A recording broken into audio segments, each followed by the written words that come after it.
Ladies and gentlemen, there has been a Riffle sighting. Riffle is the newest Gearloc to enter the Too Many Bones universe. So let's take a look at what this Gambit-esque character has to offer.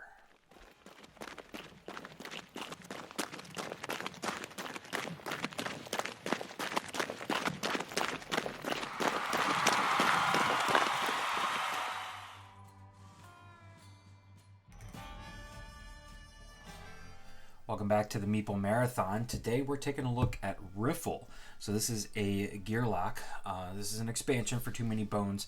You obviously have to have a core set, which could be Too Many Bones, Undertow, or Unbreakable, in order to use Riffle. So this is essentially just a character expansion. But Riffle was, like it says, an enigma.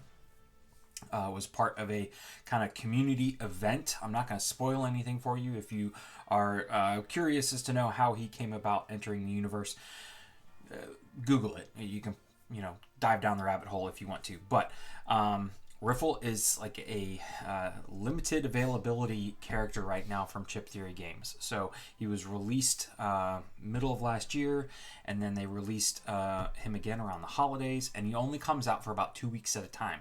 So if you are really wanting this character, you need to, subscribe for Chip Theory Games' email alerts, things like that, and be ready to purchase it when it comes out. Because, again, he only comes out for about 2 weeks at a time, and then he disappears. So here, and his biggest gimmick, I guess you could say, is the deck of cards. So you're actually getting a full proper deck of cards, a deck of cards that you could play actual poker with. It's a 52 deck of normal poker cards, but he's going to utilize these cards during the game to complete his actions and things like that. So he has this little bit of a deck building mechanic to him. Very unique Gearloc character. As far as other Gearlocs go, they've all been very unique in my opinion, but can't wait to see. Let's tear into this and see what we got.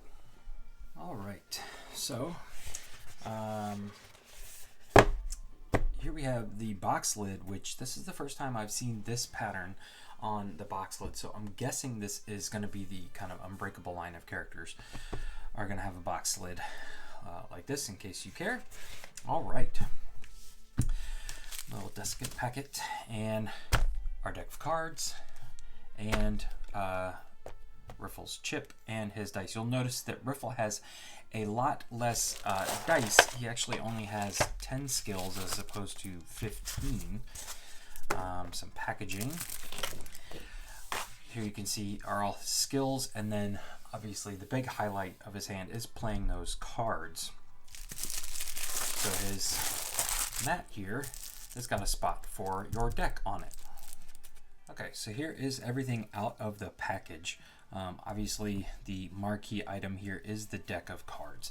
So these are made of the same material that every other card in Too Many Bones and almost all of Chip Theory Games' products is made of. So that PVC material. And again, this is a standard deck of cards. So you could sit down and take this deck and play any game that you can play 52 card, 5 card. You could play poker with it, rummy, gin. You can see that the only thing different than a true standard is the suits are Chip Theory themed as opposed to hearts, spades, clubs, things like that. So there's the main ones. I'm just going to give this a quick shuffle here just to see. Oh, and that is beautiful. The PVC flex nature of the cards just makes them so beautiful to shuffle. So when you're playing with Riffle, you're actually only going to start with 22. I'm not counting these, but let's just say that's 22 cards on your player mat, and the rest are going to kind of go up above your player mat to be drawn from. But this is kind of what's considered your active deck, and this is what they call your full deck.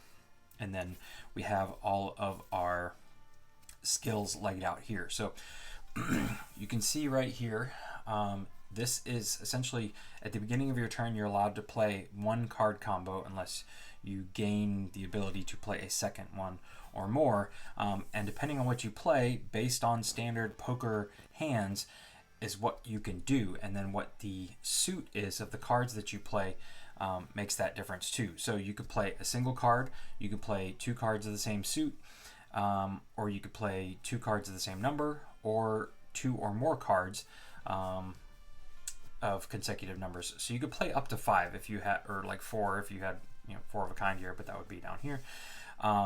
The trick is that you can only play cards out of your hand equal to the amount of deck builder skills you have unlocked. So you would have to start here on the outsides and then work your way in. But once you have these 4, it's 1 plus your number of skills here. So you have to fill up all of these in order to play even like a full house or a straight flush out of your hand. So keep that in mind. These are going to be some very important skills that you get early on. And those skills not only increase the amount of cards you can play on your turn, but they also do other things, allowing you to mitigate what's in here, getting cards out of your full deck, possibly cards out of your discard pile. So you've got your card counting ability here that allows you to look at the top of your cards of your active deck here and either place them back on top or below. So essentially you know what you're drawing into. Burn and turn, which I don't see. Oh, there it is. So burn and turn allows you to discard cards out of your hand and then draw back up.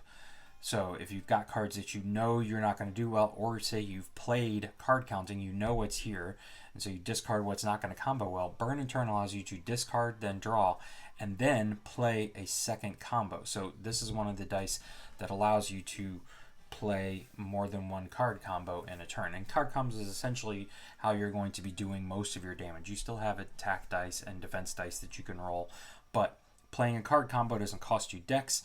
So this is his primary way of attacking and or healing or putting bones into his backup plan via his deck here. All right. The next one here is the deck stacking ability. So deck stacking ability allows you to take cards from your discard pile and put them back into your active deck. So again, if you really like, say you've played a 4 of a kind and you want to be able to possibly get those cards back, you can shuffle them back in. And then last but not least is the house edge. This essentially is allowing you to get cards from your full deck into your active deck and either putting them on the top or the bottom. So very powerful card here.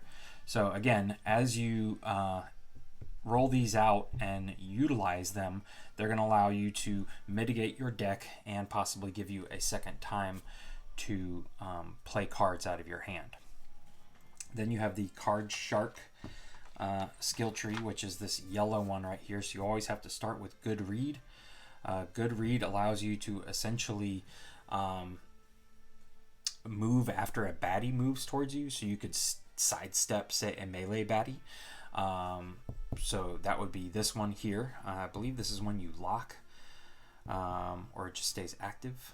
I can't remember. Let's see what else we got here. Our number 6 is bleeding chips. Allows you to actually, if you have defense up there, I hope I'm reading this correctly, but if you have defense, it says once you have taken an amount of damage of defense from you, so you have to have defense die in your active slot, but if they take away your defense, you can actually retaliate with a bleed effect. So you can put a bleed die on the baddie, and then we have 8, drawing dead. Essentially, you roll this out, and say you get lucky and you hit on like the 3, you can actually turn up to 3 of the baddie's dice into bones. So misses, they are drawing dead. And if that baddie happens to, say, be careless or something like that, you could essentially take out the baddie on their turn just by having drawing dead. So really liking these are just kind of fun retaliate ones. And then we have our gambler. All right, so our gambler archetype here has luck of the draw. So luck of the draw is kind of it's not push your luck, but you basically are guessing a number and a suit.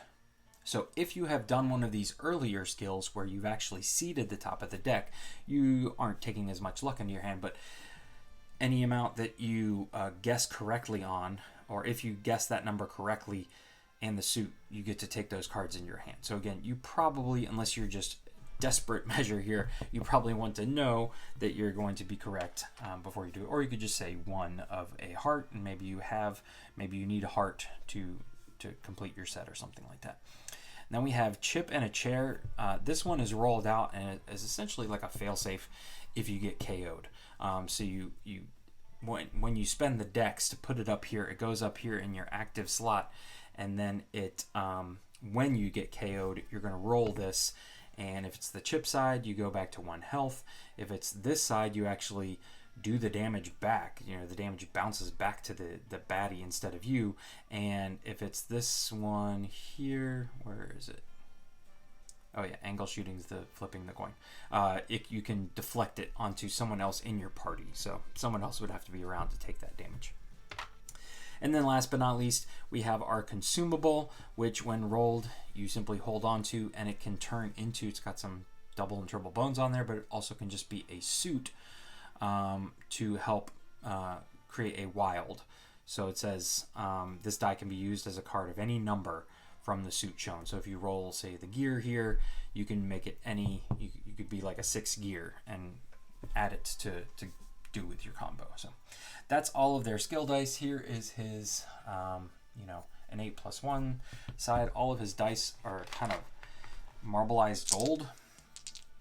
Here's his initiative die, and these are typical chip theory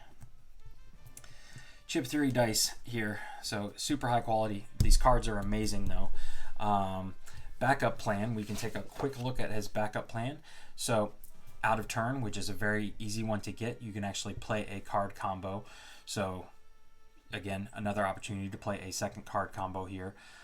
Call the clock.